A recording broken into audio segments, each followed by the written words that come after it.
Let's take a few of the reforms that you've proposed. Excuse me, these are not merely specific reforms. You've thought each of the items I'm about to mention, you have introduced as a piece of legislation.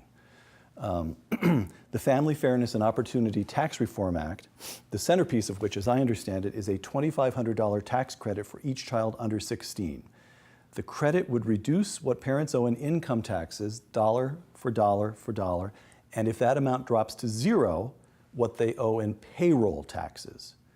Is that fair? Yes, that's an accurate description. Okay, so in all the vast federal tax code, why that change, Senator? Well, it gets rid of two significant problems with our current tax code. One is the marriage tax penalty, which many Americans are familiar with. Another one is the You better describe that. Marriage tax penalty, where a couple both earning some income might, in many instances, end up paying a higher tax rate because they're married and filing jointly than if they were not. But the other problem with the tax code that most Americans are not familiar with, but that needs to be addressed, that's addressed by this bill, is the parent tax penalty.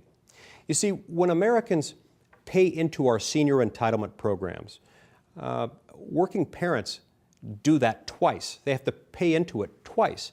Once when they actually get their paycheck and pay their taxes, and again as they're incurring the very substantial costs associated with raising their children. Because we have a pay-as-you-go system, you know, it's really today's children who will be tomorrow's workers, and tomorrow's workers will be funding the retirement benefits of tomorrow's retirees. Right.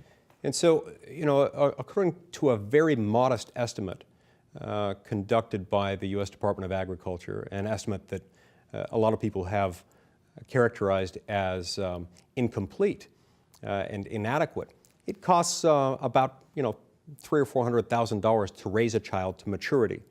So a married couple with 4 children ends up paying well over $1 million in child rearing expenses. That's as they before raise college. their children. Before college. Doesn't take into account any higher education expenses. Also doesn't take into account lost wages and things like that. So assuming it's a $300,000 per child estimate, that's $1.2 million that they incur.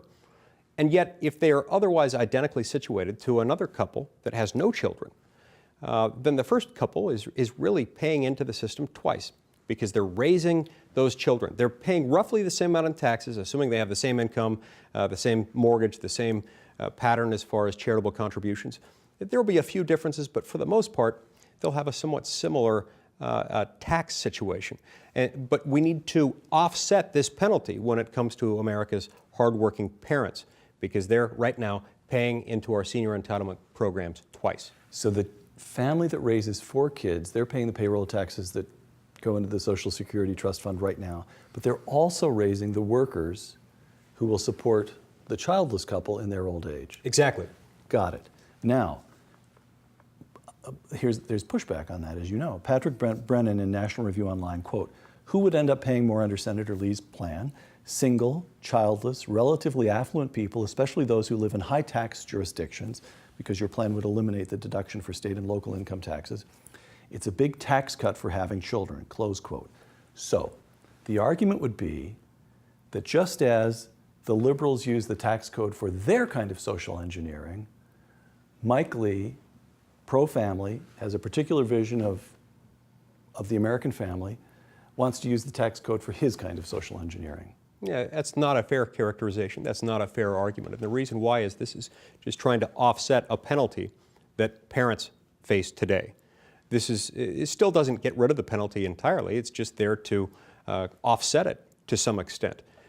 Whether you like it or not, our senior entitlement programs today, Social Security and Medicare, are paid for on this pay-as-you-go system, meaning that tomorrow's retirees will be paid for, will have these benefits funded by tomorrow's workers, today's children. And as long as that remains the case, we need to adjust our tax code to reflect that reality and make sure that we are not unfairly taxing parents.